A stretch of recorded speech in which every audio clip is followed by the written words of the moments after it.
அனைவருக்கும் வணக்கம். நான் உங்களுடைய செல்வம் பேசுகிறேன். இந்த வீடியோவில் இந்தியர்களுக்கு சாவு நாள் குறிக்கும் பிஜேபி என்பதை பற்றி தெரிந்து கொள்ளப் போகிறோம். இதற்கு மெயின் காரணமாக சாபமாக இருக்கப் போவது சாபகார் துறைமுகம். இந்தியாவின் ஏற்றுமதி இறக்குமதிக்காக ஈரானில் இந்தியா ஈரான் இணைந்து கட்டிய ஒரு துறைமுகம்தான் சாபகார் துறைமுகம். இப்பொழுது அந்த துறைமுகத்தை பயன்படுத்தி ஈரானுடன் வியாபாரம் செய்யாமல் ஐரோப்பிய நாடுகளுடன் வியாபாரம் செய்வதற்கு இந்தியா திட்டம் தீட்டிக் கொண்டிருக்கிறது. இதனை உணர்ந்த ஈரான் 3 நாட்களுக்கு முன்னாடி 2 இந்திய கப்பல்களை ஹார்முஸ் ஸ்ட்ரைட் அந்த ஜலசந்தியில் தாக்குனாங்க. இதுதான் அதுக்கு பின்னாடி, அந்த தாக்குதலுக்கு பின்னாடி இருக்கக்கூடிய மிக முக்கியமான காரணம் இதுதான். இதற்கு காரணமாக உள்ளது எப்ஸ்டீன் ஃபைல் ஆகும். இந்த எப்ஸ்டீன் ஃபைலில் நம்மளுடைய விஸ்வகுரு நரேந்திர மோடி அவர்களின் பெயரும் உள்ளது. நம் அனைவருக்கும் தெரிந்த ஒன்று, எப்ஸ்டீன் ஃபைல் என்பது மனித குழந்தைகளின் மாமிசத்தை உண்பதும் இளம் பெண்களை கற்பழித்து கொலை செய்வதும் ஆகும். இப்படிப்பட்ட ஒரு கொடூரமான எப்ஸ்டீன் ஃபைலில் நம்மளுடைய விஸ்வகுரு நரேந்திர மோடியின் அவர்களின் பெயரும் வந்துள்ளது. ஆனால் ஆதாரம் எதுவும் கொடுக்கப்படவில்லை. ஆனால் பெயர் உள்ளது உண்மை. இரண்டாவதாக கூறப்படும் காரணம் அம்பானி அதானி இவர்களுடைய இன்வெஸ்ட்மெண்ட். 40% இஸ்ரேல், 40% அமெரிக்கா, 20% கல்ஃப் கண்ட்ரீஸில் தான் இவங்க 2 பேருடைய மேஜர் இன்வெஸ்ட்மெண்ட் இருக்குது. இவங்களுடைய இன்வெஸ்ட்மெண்ட் தான் நம்ம ஆர்எஸ்எஸ் இன்வெஸ்ட்மெண்ட், பிஜேபியோட இன்வெஸ்ட்மெண்ட். இதை காப்பாற்றுவதற்காகவும் நம்மளுடைய நரேந்திர மோடி அவர்கள் அமெரிக்காவுக்கும் இஸ்ரேலுக்கும் சப்போர்ட் செய்து கொண்டிருக்கிறார்கள். மூன்றாவதாக கூறப்படும் காரணம் காட்சா சட்டம். அதாவது countering America adversaries through sanction act என்கிற ஒரு சட்டம். அதாவது எக்ஸாம்பிளுக்கு இப்போ ஈரானில் சொல்கிறாங்கல்ல, எண்ணெய் வளமெல்லாம் என்கிட்ட கொடுத்துடணும் அப்படின்னு சொல்லிட்டு, அப்படி கொடுக்கலன்னா உன் மேலே நான் இந்த காட்சா சட்டத்தை சாங்ஷன் பண்ணுவேன், பொருளாதார தடை போடுவேன் அப்படி சொல்கிறது. அதாவது ஒரு தனி நாடு ஒரு தனி சட்டத்தை வைத்து கொண்டு ட்ரம்ப் போன்ற கோட்டி நாய்கள், இஸ்ரேல் நேத்தன்யாகு போன்ற ஓநாய்கள் சேர்ந்து இந்த அநியாயத்தை உலகத்தில் உள்ள எல்லா நாடுகளையும் கண்ட்ரோல் செய்கிறார்கள் காட்சா சட்டம் மூலமாக. இப்போதைக்கு இந்த சட்டம் 3 நாடுகளுக்கு மேல் மட்டும்தான் போடப்பட்டிருக்கிறது. ஒன்று வடகொரியா, அனதர் ஒன் ரஷ்யா, 3வது ஈரான். இன்னும் தெளிவாக சொல்லணும்னா, உன் பாக்கெட்டில் இருக்க பணத்தை கொடு, இல்லைனா உன்னை காட்சா சட்டம் போட்டு உன்னை காய்ச்சிருவேன் அப்படின்ட்டு யாருக்கிட்ட சொல்லுவாங்க? சின்ன நாடுகள். யாரெல்லாம் அணு ஆயுதம் வைக்கவில்லையோ அந்த நாடுகளே விட்டு வைப்பதில்லை இந்த America and Israel.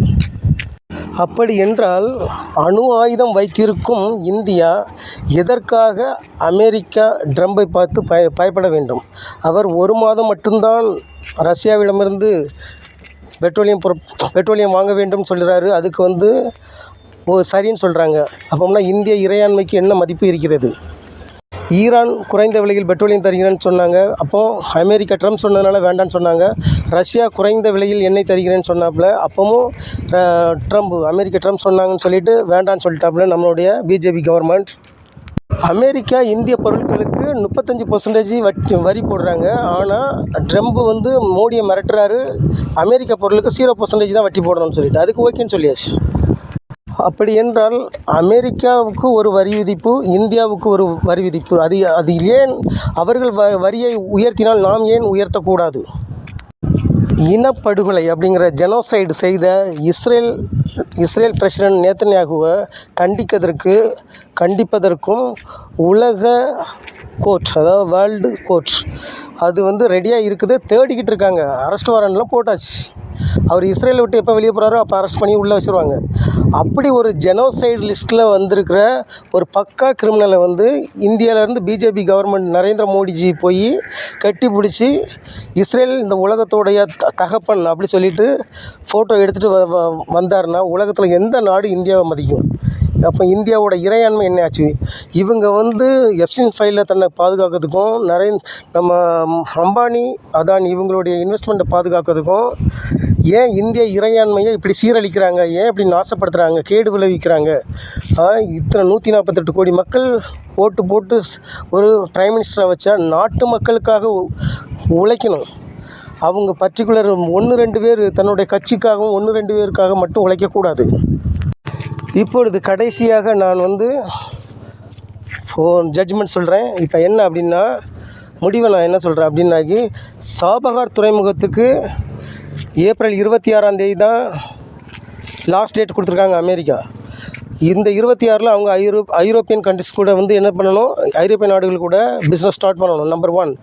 Number 2, ரஷ்யாட்டிருந்து petrol 1 மாதம் தான் வாங்குன்னு சொன்னாங்களே, அது இந்த ஏப்ரல் 26 அந்த டேட் முடியுது. ஸோ 2 நாள் தான் டைம் இருக்குது. இந்த 2 நாளில் பிஜேபி கவர்மெண்ட், அதாவது India ruling party BJP government wrong decision எடுத்து இவங்க வந்து அமெரிக்கா இஸ்ரேலுக்கு சாதகமாக செயல்பட்டாங்கன்னா ரஷ்யா, சைனா, ஈரான் 3மே என்னாகும், ஒரு கூட்டணியாக போயிடுவாங்க. இந்த சாபகார் துறைமுகத்துலேருந்து இவங்க பிஸ்னஸ் ஸ்டார்ட் பண்ணாங்கன்னா ஈரான் ஆட்டோமேட்டிக்காக இப்போமே 2 நாளைக்கு முன்னாடி இந்திய போர்க்கப்பல் எண்ணெய் கப்பல் 2ஐயும் அடித்தாங்க ஈரான். இனிமேல் இவங்க ஸ்டார்ட் பண்ணோன்னே ஏப்ரல் 26 2 நாள் தான் இருக்குது. ஈரான் வந்து கண்டிப்பாக இந்திய கப்பல் மேலே தாக்குதல் நடத்த போகிறாங்க. நாம் திரும்ப ஸ்டார்ட் பண்ணும்போது என்ன ஆகும் அப்படின்னா, ரஷ்யா, சைனா ஆல்ரெடி சைனா வந்து ஈரானுக்கு சப்போர்ட் பண்ணிட்டு தான் இருக்காங்க.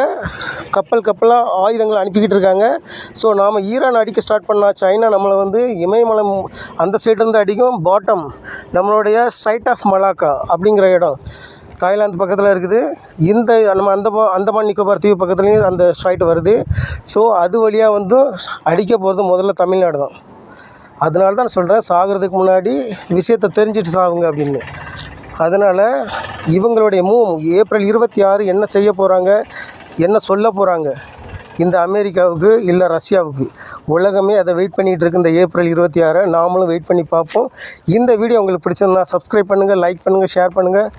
கண்டிப்பாக அந்த விஷயத்தை தெரிஞ்சுக்காங்க. நன்றி, வணக்கம்.